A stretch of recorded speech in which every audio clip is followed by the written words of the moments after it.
நம்ம எல்லாருக்கும் ரொம்பவே ஃபேவரட்டான ஹீரோ அண்ட் ஹீரோயின் சேர்ந்து புது சீரியல்ல கமிட் ஆகியிருக்காங்க. அந்த ஒரு சூப்பரான அப்டேட்டோட தான் வந்திருக்கு. யார் டைரக்ஷன்ல, எந்த சேனல்ல அப்படிங்கறதெல்லாம் பார்த்தலாம். அதாவது விஜய் டிவில தாங்க இந்த சீரியல் வரப்போகுது.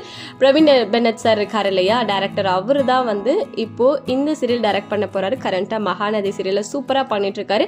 பிரவீன் பெனட் சார் பொதுவாகவே எடுக்கிற எல்லா சீரியலுமே சூப்பர் டூப்பர் ஹிட் ஆயிடும், அதுல எந்த டவுட்டுமே கிடையாது. அந்த மாதிரி தான் இந்த சீரியலும். சரி, காஸ்டிங் யாரு அப்படின்னு பாத்தீங்கன்னா, இதுல ஹீரோவா நம்ம பிரேம் இருக்காரு இல்லையா, அதாவது நீ நான் காதல்ல ராகவ் அப்படின்ற ரோல்ல சூப்பரா பண்ணியிருந்தாரு.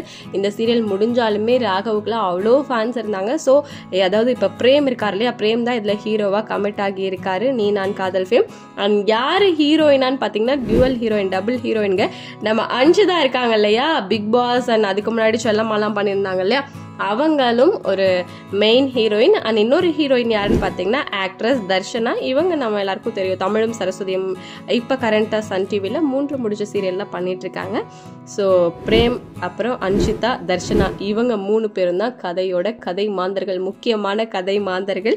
So and Praveen and Priya தம்பியோட காம்பினேஷன்ல தான் இந்த சீரியல் வரப்போகுது அப்படிங்கிறது கூடுதல் சிறப்பு. இவங்க 2 பேரோட காம்போ வேற லெவல்ல இருக்கும். ஸோ இந்த டைமும் இந்த புது சீரியலையும் இது ஒர்க் அவுட் ஆகும் அப்படின்னு எதிர்பார்க்கப்படுது. ஸோ நீங்க சொல்லுங்க, பிரேம்க்கு அன்ஷிதா வந்து பேர் ஓகேன்னு நினைக்கிறீங்களா, இல்ல நினைக்கிறீங்களா, இல்ல வேற யார் இருந்தா நல்லா இருக்கும்னு நினைக்கிறீங்க அப்படிங்கறத மறக்காம கமெண்ட்ல ஷேர் பண்ணுங்க.